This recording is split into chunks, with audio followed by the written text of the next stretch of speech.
गली गली मिलता है और हर व्यक्ति लिमड़ा का दातन करे तो 22-25 लाख लोगों को दातन बेचने से रोजगार मिलता है। पैसा तो बचता ही है कॉलगेट, यहाँ के लोगों को रोजगार मिलता है। माताओं बहनों से निवेदन है कि अमेरिकन कंपनी की क्रीम ना लगाएं, फेयर एंड लवली। आप बोलेंगे जी इसी से तो गोरापन आता है। फेयर एंड लवली को मैंने 4 साल एक भैंस को लगा के देख लिया, वो अभी भी काली है। दुनिया में ऐसी कोई क्रीम नहीं है जो काले को गोरा बना दे। काला काला है, गोरा गोरा। काला और गोरा होना डीएनए के साथ फिक्स होता है, क्रीम से फिक्स नहीं होता। तो आप ये फालतू में फेयर एंड लवली मत लगाइए, बड़ी महंगी है। 25 ग्राम 40 रुपए की है, 1600 रुपए किलो। 200 रुपए किलो काजू खाइए, 1600 रुपए किलो की क्यों क्रीम लगाते? 400 रुपए किलो बादाम खाइए, 1600 रुपए किलो की क्रीम क्यों लगाते? भाइयों को निवेदन है कि शेविंग क्रीम ना लगाएं अमेरिका की, पामोलिव, ये अमेरिकन शेविंग क्रीम। तो आप बोलेंगे जी दाढ़ी कैसे बनाएं? दूध से दाढ़ी बनेगी। थोड़ा दूध ले लीजिए, चेहरे में लगाइए, रेजर चलाइए, बहुत चिकनी दाढ़ी बनती है। 10 साल से मैं कर रहा हूं। 4 फायदे हैं। पहला फायदा है कि दूध लगाओ तो चेहरे की चिकनाई बढ़ती है, तो रेजर आसानी से चलता है, तो ब्लेड की लाइफ बढ़ जाती है। एक ब्लेड 8-10 बार दाढ़ी बना देता है। दूसरा फायदा है कि दूध से दाढ़ी बने तो दूध की बिक्री बढ़ती है, मुनाफा खेडूतों को मिलता है। तीसरा फायदा, दूध लगाओ तो क्लींजिंग एजेंट है दूध, चेहरे की गंदगी सारी निकाल देता है, तो चेहरा चमकता है, फोकट में स्मार्ट हो जाते हैं। मुफ्त में स्मार्ट बनने का फॉर्मूला बता रहा हूं, दूध से दाढ़ी बनाए। और आप सभी से विनती है कि दूध से भी नहाइए, दाढ़ी तो बनाइए, आप सब दूध से नहाइए, क्योंकि भारत में कहा जाता है दूधो नहाओ पूतो फल। कभी किसी ने नहीं कहा लक्स लगाओ पूतो फल या लाइफ बॉय से नहाओ पूतो फल। दूध से ही नहाने पर कहा गया। दूध से नहाने का फायदा क्या है? दूध बहुत इस्तेमाल होता है नहाने में, 2-3 चम्मच उसको लगाइए, रगड़ लीजिए और पानी से नहा लीजिए, गंदगी निकल जाती है। दूध जो है ना सबसे अच्छी क्लींजिंग करता है। सारे 5 स्टार ब्यूटी पार्लर में मिल्क क्लींजिंग ही होता है। बस इतना ही है कि वो 500 रुपए में करते हैं, मैं फोकट में बता रहा हूं आपको। अगर ब्यूटी पार्लर मिल्क क्लींजिंग कर सकते हैं तो आप भी कर सकते हैं ना अपने घर में। मेरा एक ही कहना है, अमेरिकन साबुन नहीं बिके, अमेरिकन क्रीम ना बिके, अमेरिकन टूथपेस्ट ना बिके, और अंत में अमेरिका की दवा मत खाइए कोई भी। बहुत अमेरिकन कंपनियां यहाँ के दवाएं बेच रही हैं, जैसे विक्स, ये अमेरिकन कंपनी की दवा है विक्स, बेनेड्रिल और अमेरिकन कंपनी की दवाएं हैं। एली लिली एक बड़ी अमेरिकन कंपनी है, जॉनसन एंड जॉनसन एक बड़ी अमेरिकन कंपनी है, प्रॉक्टर एंड गैम्बल, ये सब दवाएं बेचने आए हैं, धंधा करने। इनकी दवाओं पे कभी भरोसा मत करिए, क्योंकि जो दवाएं वो यहाँ बेच रहे हैं वो दवाएं अमेरिका में बंद हैं 20 साल से, और गवर्नमेंट ऑफ अमेरिका ने उनको पॉइजन डिक्लेयर किया। वो दवाएं यहाँ पर धड़ल्ले से बेच रहे हैं। आपको अमेरिका की सबसे खतरनाक जो दवा दी जा रही है आजकल, वो हार्ट पेशेंट को दी जा रही है। आप में से किसी को भी भगवान ना करे हार्ट अटैक आए, लेकिन आ गया तो आप जाएंगे डॉक्टर के पास। आपको मालूम है कि एंजियोप्लास्टी ऑपरेशन आपका होता है। एंजियोप्लास्टी ऑपरेशन में एक स्प्रिंग डाली जाती है आपके शरीर में, उसको स्टंट कहते हैं। ये अमेरिका से आता है, और ये स्टंट जो अमेरिका से आता है उसका कॉस्ट ऑफ प्रोडक्शन $3 के आसपास है, और यहां लाकर वो 2.5-3 लाख रुपए में बेचते हैं, ऐसे लूटते हैं। और एक बार हार्ट अटैक में एक स्टंट डालेंगे, दूसरे में दूसरा। डॉक्टर को कमीशन है, इसलिए वो बार बार कहता है एंजियोप्लास्टी कराओ, एंजियोप्लास्टी कराओ। आप मत कराइए। फिर आप बोलेंगे क्या करें? मैं आपको बहुत दावे से कह रहा हूं ये बात, एक डॉक्टर की हैसियत से, क्योंकि मैं होम्योपैथी डॉक्टर भी हूं। कभी भी स्टंट का ऑपरेशन आज तक किसी को सफल हुआ नहीं, सक्सेस हुआ नहीं। कारण क्या है? आपकी जिस वाहिका में स्टंट डाला जाता है नली में, वो स्टंट इतना बड़ा है, नली में यहां उन्होंने फिक्स कर दिया, तो स्टंट के आगे और पीछे फिर ब्लॉकेज हो जाता है और सेकंड हार्ट अटैक फिर आएगा। तो फिर वो कहेंगे दूसरा स्टंट लगवा लो, और इसी चक्कर में आपकी जिंदगी निकल जाएगी, लाखों रुपए लूट के ले जाए। तो आप बोलेंगे जी क्या करें? मेरा आपको विनम्र विनती है कि आपको कभी भी एंजियोप्लास्टी का खतरा हो तो आप ऑपरेशन तो मत कराओ। क्या करें फिर? जिंदगी बचानी है तो आप एक सरल उपाय करो। वो मेरा नहीं है, भारत देश के महान व्यक्ति का उपाय है। वो व्यक्ति का नाम था बागभट्ट। उन्होंने 3500 साल पहले लिखा एक पुस्तक में, जिसका नाम है अष्टांग हृदय, और एक पुस्तक है अष्टांग संग्रह। 7000 सूत्र उन्होंने लिखे हैं बीमारियों को ठीक करने के लिए। उसका एक सूत्र है कि कभी भी हृदय घात अगर है, हृदय को घात हो रहा है, तो जान लीजिए कि रक्त में एसिडिटी बढ़ी हुई है। एसिडिटी समझते हैं, अम्लता। एक अम्लता होती है पेट की और एक होती है रक्त की। पेट की अम्लता बढ़े तो आपको आग जलेगी पेट में, एसिडिटी होगी, आप कहेंगे आग जल रही है, खट्टी खट्टी डकार आ रही है, मुंह से पानी आ रहा है। फिर और ज्यादा हो तो हाइपर एसिडिटी होगी। यही पेट की अम्लता जब रक्त में चली जाती है तो रक्त अम्लता होती है, और रक्त अम्लता में आए तभी हार्ट अटैक होता है, इसके बिना हार्ट अटैक होता नहीं। ये आयुर्वेद का सबसे बड़ा सच है जिसको कोई डॉक्टर आपको बताता नहीं, क्योंकि इसका इलाज बहुत सरल है। इलाज क्या है? बागवती जी कहते हैं कि रक्त में अम्लता अगर बढ़ गई है तो ऐसी चीजों का उपयोग करो जो क्षारीय है। आप जानते हैं दो तरह के केमिकल्स होते हैं, एक अम्लीय और एक क्षारीय, एल्केलाइन और एसिडिक। अभी अम्लीय और क्षारीय को मिलाएं तो क्या होता है? अम्ल और क्षार को मिलाओ तो न्यूट्रल होता है कि नहीं? तो बागवती जी कहते हैं कि रक्त में अम्लता बढ़ी हुई है तो क्षारीय चीज खाओ तो रक्त की अम्लता न्यूट्रल हो जाएगी, माने हार्ट अटैक की जिंदगी में संभावना खत्म हो जाएगी। ये है कहानी। तो आप पूछोगे जी कौन सी क्षारीय चीज है जो हम खाएं?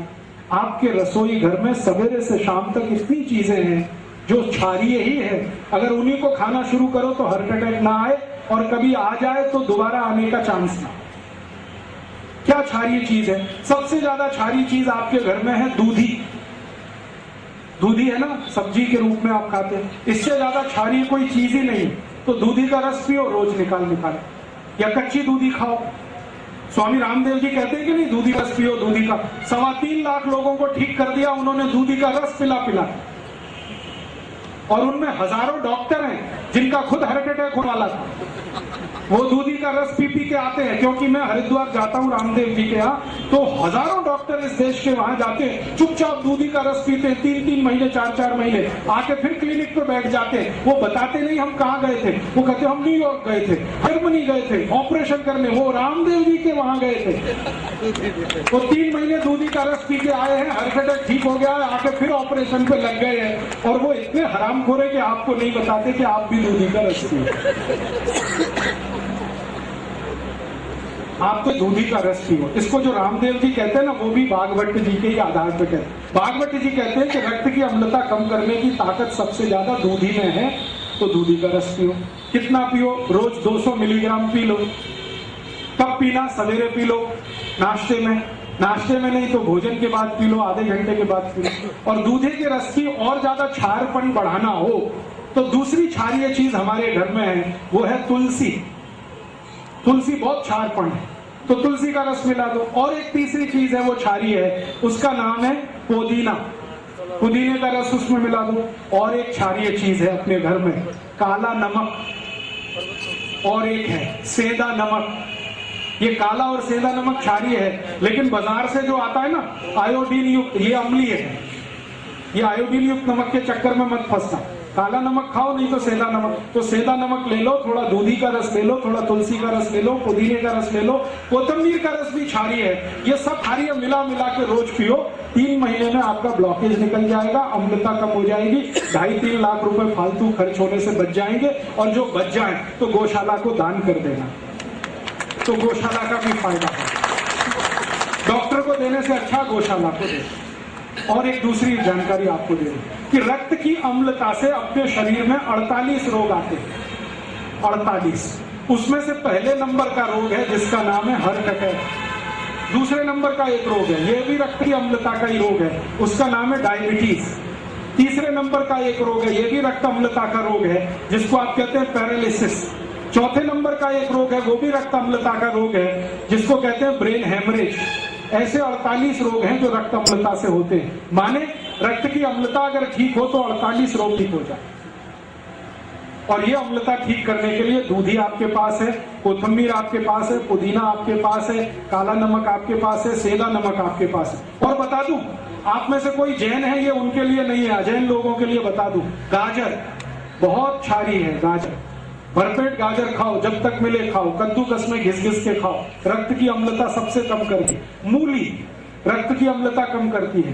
गाजर है, मूली है, चुकरकंद बीट्स जिसको आप कहते हैं, ये बहुत रक्त की अम्लता को कम करता है। जमीन के नीचे जो कुछ भी होता है, शेंगदाना, मूंगफली, ये रक्त की अम्लता को कम करती है। गुड़ रक्त की अम्लता को कम करता है। तो जितनी चीजें रक्त अम्लता को कम करती हैं वो घर में हैं। इनको आप खाते रहोगे तो 48 बीमारियों से बचे रहोगे, फालतू की दवा खाने की जरूरत नहीं। अब एक दूसरी जानकारी कि रक्त की अम्लता से जो 48 रोग होते हैं, ऐसे उल्टा भी है, रक्त क्षारीय हो जाए तो भी लगभग 25 से 30 रोग होते हैं।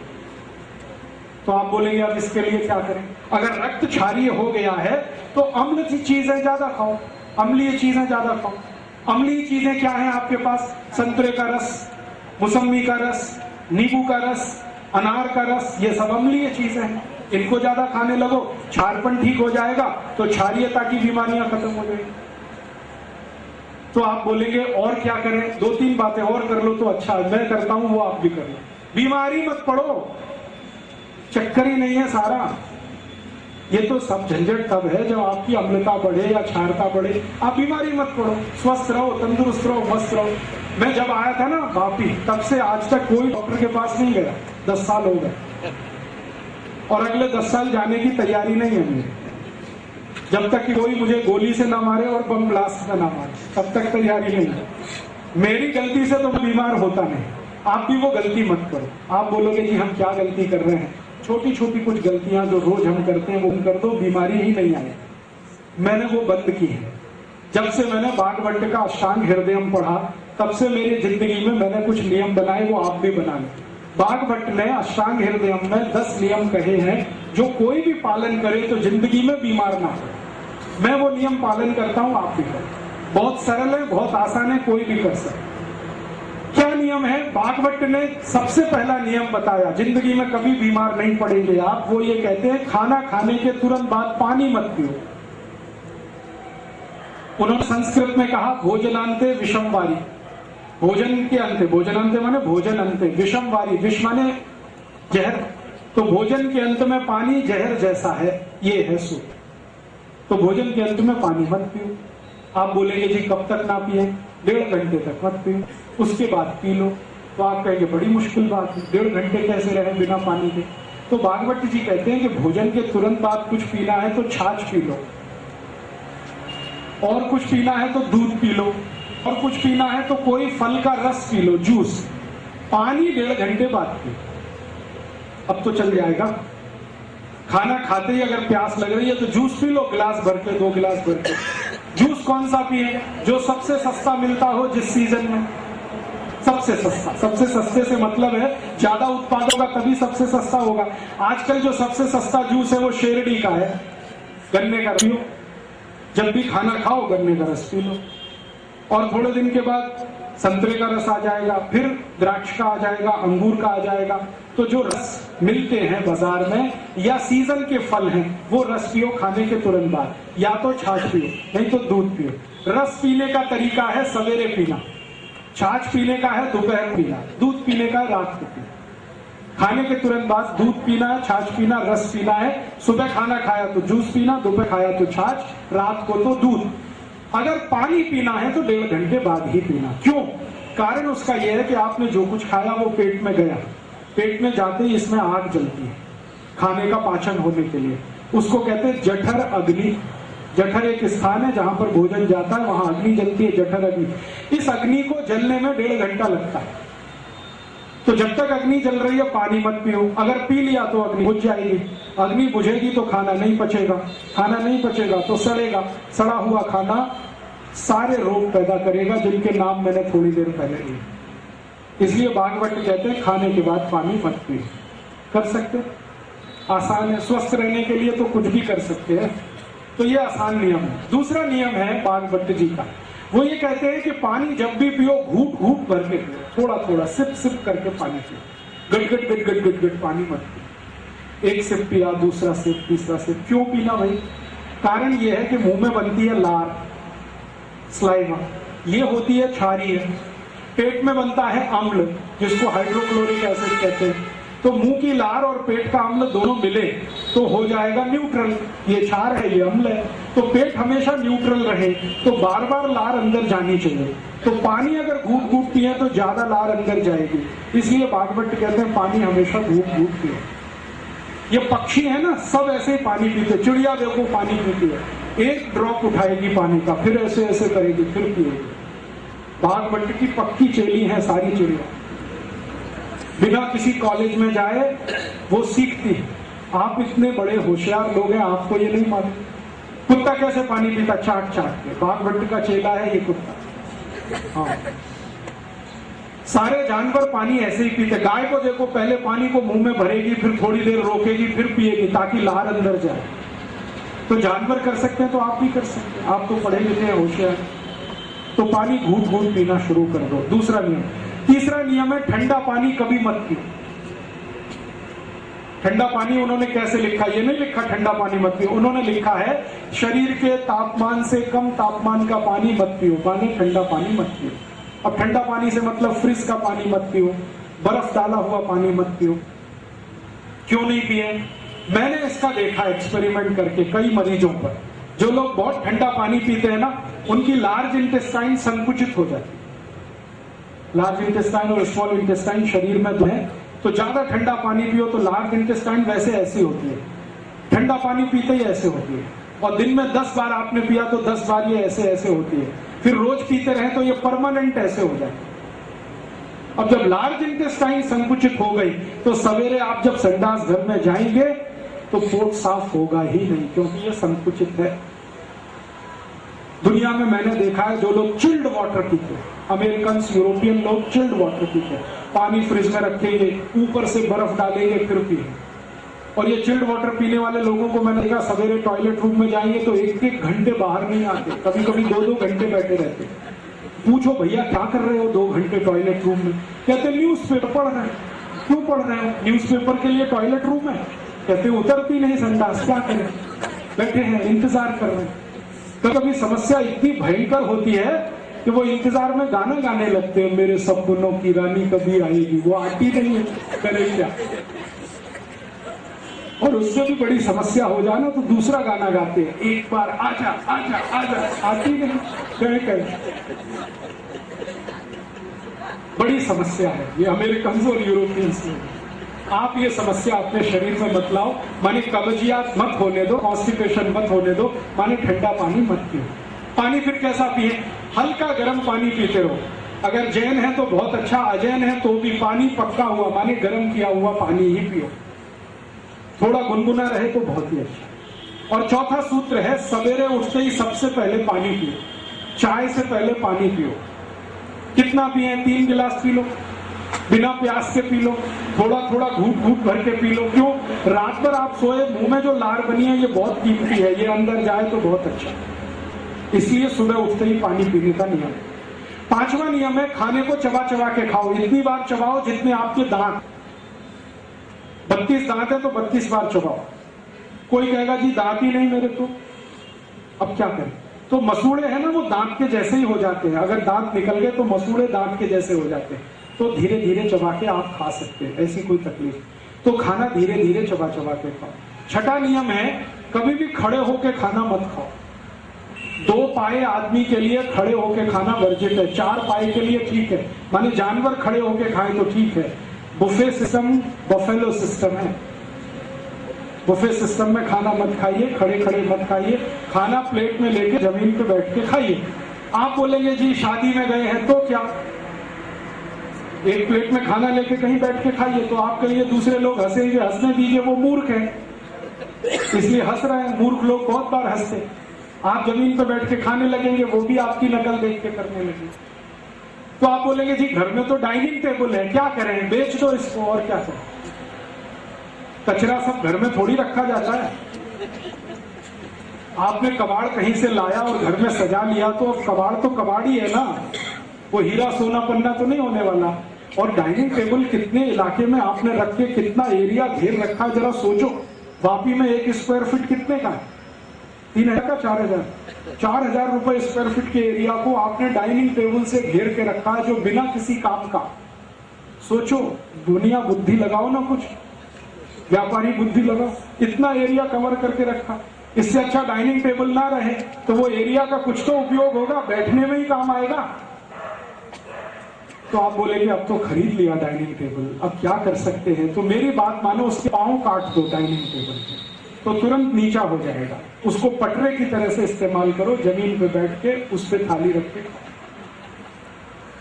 जो आप बोलो घुटने नहीं मुड़ते, बैठे कैसे, कुर्सी तो चाहिए, तो कुर्सी पर बैठकर अगर खाना खाना है तो मैं एक बीच का रास्ता बताता हूं।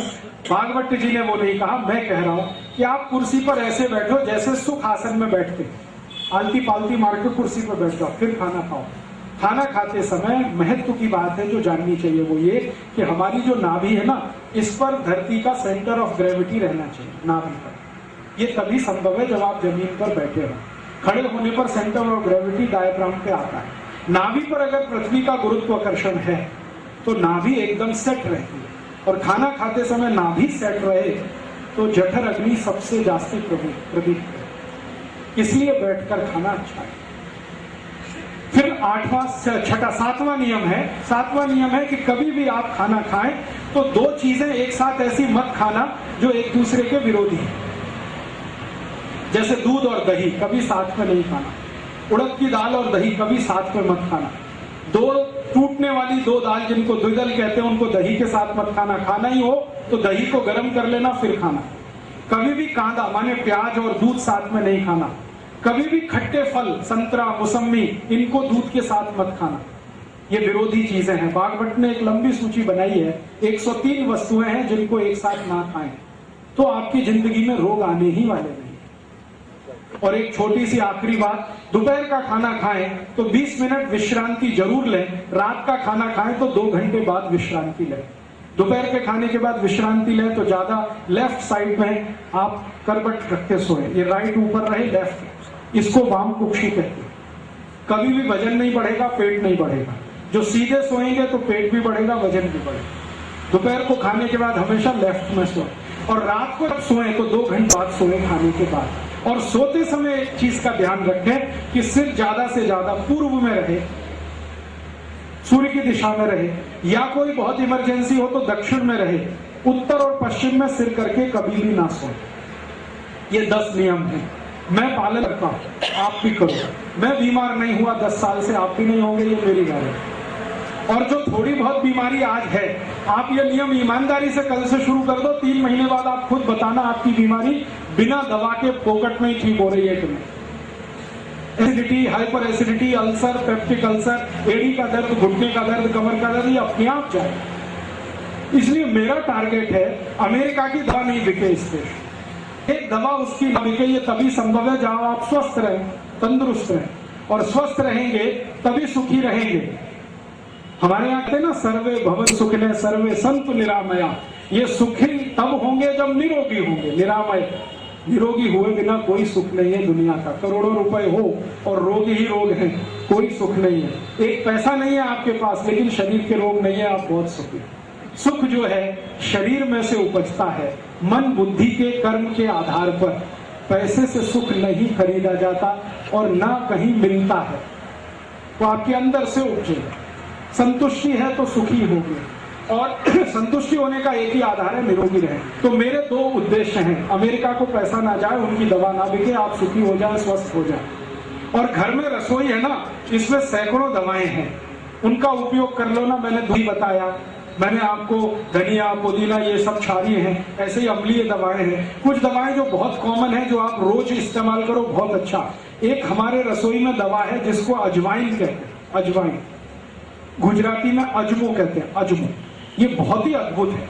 किसी को भी एसिडिटी हो, हाइपर एसिडिटी हो, अजवाइन को भून लो तवे पे, थोड़ा काले नमक के साथ फनकी ले लो, 3 दिन में ही एसिडिटी खत्म कर। और यही अजवाइन बहुत अच्छी है।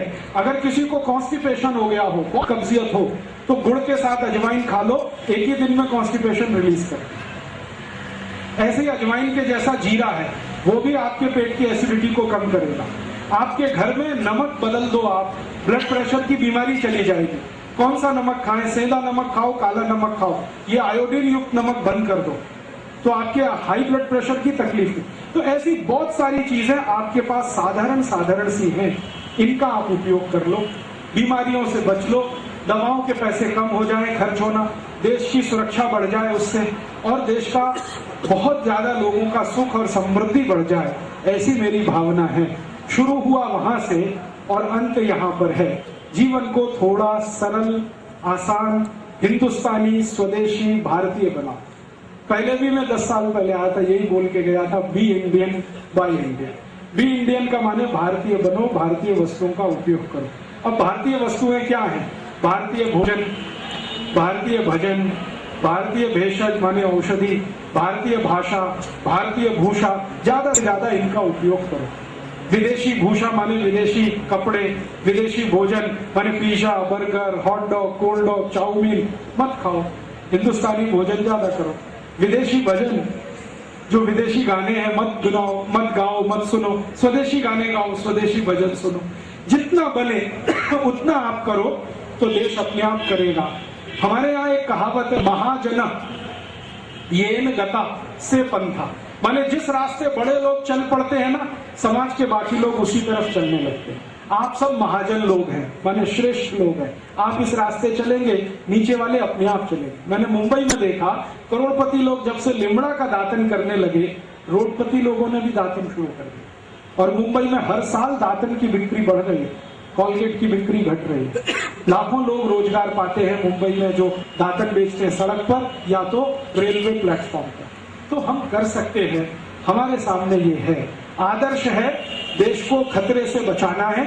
और आपकी वही भूमिका है जो सैनिकों की होती है। सैनिक सीमा पर खड़े होकर शत्रु से देश की रक्षा कर रहे हैं। आप देश के अंदर रहकर जो शत्रु आ रहा है उससे देश की रक्षा करें। ऐसी भावना के साथ आपका आभार। आपने बड़े ध्यान से सुना, बहुत आभारी हूँ। दूसरों को ये बताएंगे और भी आभारी रहूंगा। ये जितनी बातें मैंने कही हैं, दवाओं की, औषधियों की, ये किताबें भी लिखी हुई हैं, पीछे है, आप ले लेना। हमारा कार्यकर्ता नीलप्पा, उसके पास किताबें हैं।